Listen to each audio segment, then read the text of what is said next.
Today, we're going to hear the story of Ishmael, the often forgotten son of Abraham.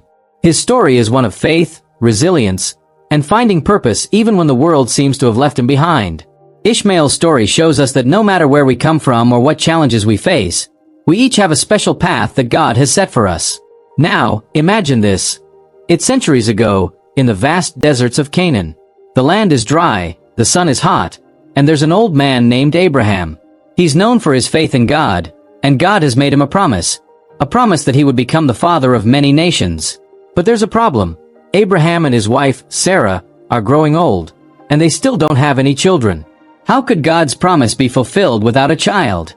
Sarah, who loved Abraham and wanted to see God's promise fulfilled, began to worry. She didn't understand how they could have children at their age, and she knew that Abraham wanted to become a father. So, Sarah came up with an idea, one that was common for her time. She suggested that Abraham have a child with her servant, Hagar. This may seem strange to us now, but in those days, it wasn't unusual. Still, it wasn't an easy choice, and it had serious consequences. Abraham, who was also troubled by their situation, finally agreed. And so, Hagar became pregnant and gave birth to a son, who was named Ishmael. Ishmael was a joy to Abraham, and Abraham saw him as a sign of God's blessing. As Ishmael grew, he became strong and spirited, a source of happiness and hope for Abraham. But this peace wouldn't last forever. God had more plans in store. Years went by, and Ishmael grew older, becoming a beloved part of the family. Then, when everything seemed settled, a miracle happened. God blessed Sarah, despite her age, and she gave birth to another son named Isaac. Now, Isaac was the child that God had promised to Abraham and Sarah, a child born in their old age.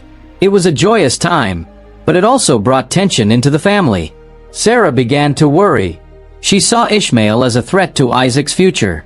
She feared that since Ishmael was the firstborn, he might one day challenge Isaac for Abraham's blessings and inheritance. She started looking at Ishmael and Hagar not as part of the family, but as rivals. A mother's love for her child is strong, and Sarah wanted to protect Isaac. She decided to act on her fears, and this decision would change everything. Finally, one day, Sarah could bear it no longer.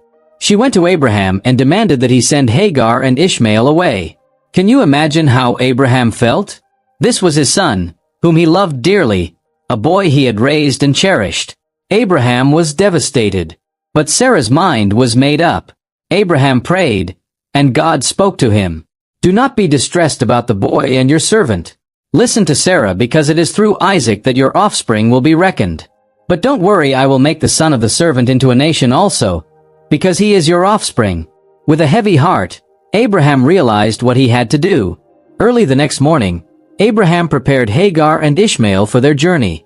He gave them water and bread, which may not seem like much, but it was all he could offer.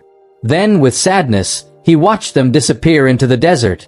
Hagar and Ishmael wandered in the desert, and the heat grew intense. The water they brought with them ran out, and soon, they were both weak from thirst and hunger. Hagar felt desperate and didn't know where to turn. She placed Ishmael under a bush to shield him from the burning sun, and then, heartbroken, she walked a short distance away. She couldn't bear to watch her son suffer, and in her sorrow, she began to cry out to God. At that moment, God heard Hagar's cries. An angel appeared before her and spoke comforting words. Do not be afraid, Hagar. God has heard the boy crying where he lies. Lift him up and take him by the hand, for I will make him into a great nation. Hagar looked up, and her eyes were opened. She saw a well of water nearby God had provided for them in their time of need. She ran to the well, filled her water skin, and brought water to Ishmael.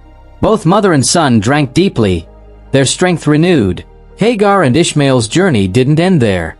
They survived and thrived in the desert, just as God had promised. Ishmael grew up in the wilderness, becoming a skilled archer and a strong young man.